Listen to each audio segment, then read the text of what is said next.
Ya, pemirsa, beberapa pihak menyayangkan keputusan Tesla untuk membangun pabrik mobil listrik di India, di mana Direktur Eksekutif Energi Watch, Mamit Setiawan menilai pemerintah perlu menggelontorkan berbagai insentif baru agar investor pengembangan industri mobil listrik nasional berkomitmen untuk menanamkan modalnya di dalam negeri.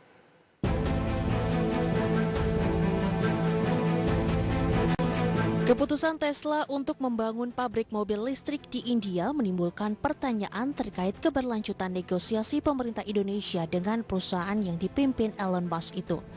Merespon hal tersebut, Direktur Eksekutif Energi Watch Mamit Setiawan menilai pemerintah perlu menggelontorkan berbagai insentif baru agar para calon investor pengembangan industri mobil listrik nasional berkomitmen untuk menanamkan modalnya di dalam negeri.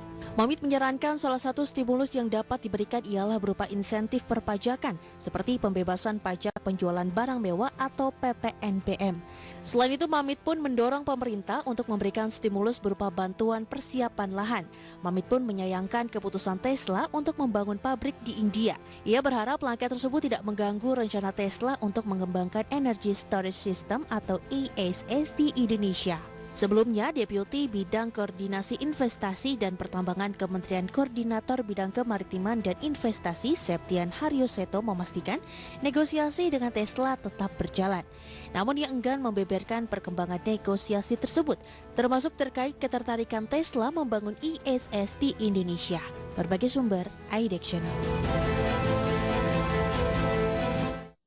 Terima kasih untuk Anda yang masih bergabung bersama kami di Market Review, dan di segmen ini kita akan bahas topik yang berbeda. Tesla lirik India, Indonesia dapat investasi ISSS, apakah ini menarik atau tidak? Dan saat ini kita sudah terhubung melalui via Zoom bersama rekan Bapak Ananda Idris, Ketua Migas Apindo. Pak Ananda, apa kabar? Baik, terima kasih. Ya, terima kasih juga Pak Ananda sudah meluangkan waktu di IDX Channel.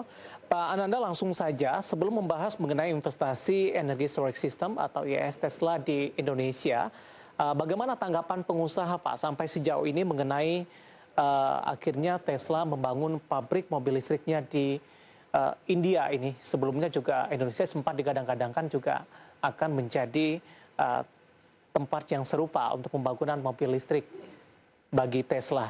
Pak Ananda. Iya, jadi kalau saya jadi di pihak Tesla, Tesla itu akan melihat secara keseluruhan bagaimana investasinya bisa terjamin di Indonesia.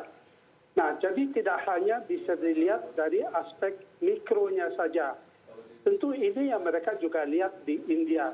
Nah, saya tidak tahu apa yang tidak mendukung Tesla untuk mengambil keputusan di Indonesia. Tapi itu tentu ada kaitan dengan mata rantai investasi yang mereka akan lakukan di Indonesia. Nah, mata rantai di mana yang ada kelemahan, nah itu kita tidak tahu. Apakah itu di infrastruktur, apakah itu di perpajakan, apakah itu di masalah sosial, itu kita tidak tahu, dan kenapa kita lebih menguntungkan dari India. Jadi itu mesti dilihat dengan kacamata yang sangat global, dan itu tentu yang jadi pertimbangan perusahaan kayak Tesla untuk menentukan apakah dia mau investasi di India atau di Indonesia. Begitu, Pak. Baik, kekuatan kita dengan memiliki sumber daya alam yang cukup melimpah, terutama nikel, ini tampaknya belum cukup begitu, Pak Ananda. Banyak pertimbangan lain tampaknya bagi Tesla untuk berinvestasi di India dibandingkan dengan Indonesia.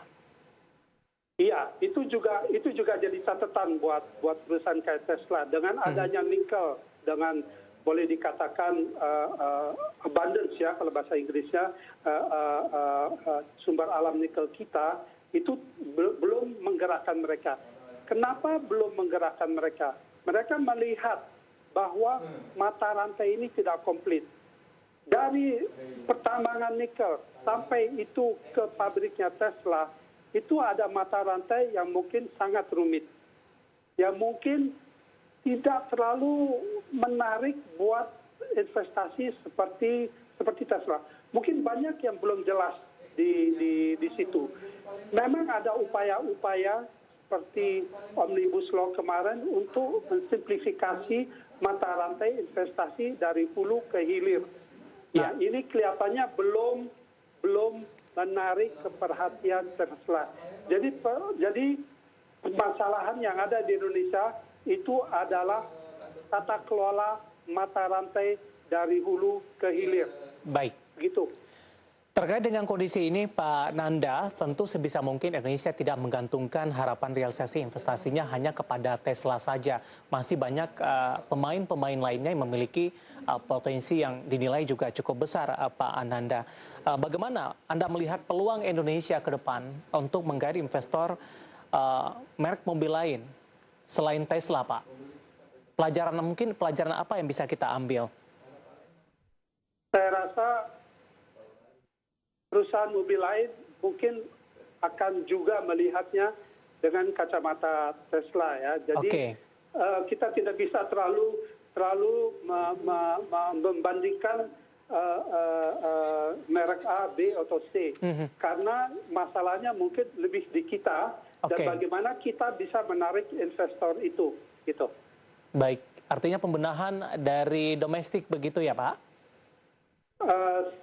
Saya tidak mau menyebut kata pembenahan, tapi tata kelola perlu dinaikkan kembali gitu. Baik. Pak Ananda, menarik, kita masih punya satu segmen lagi, kita akan jeda terlebih dahulu, Pak. Nanti kita akan lanjutkan dan pemirsa bersama kami, Marka TV akan segera kembali sesaat lagi.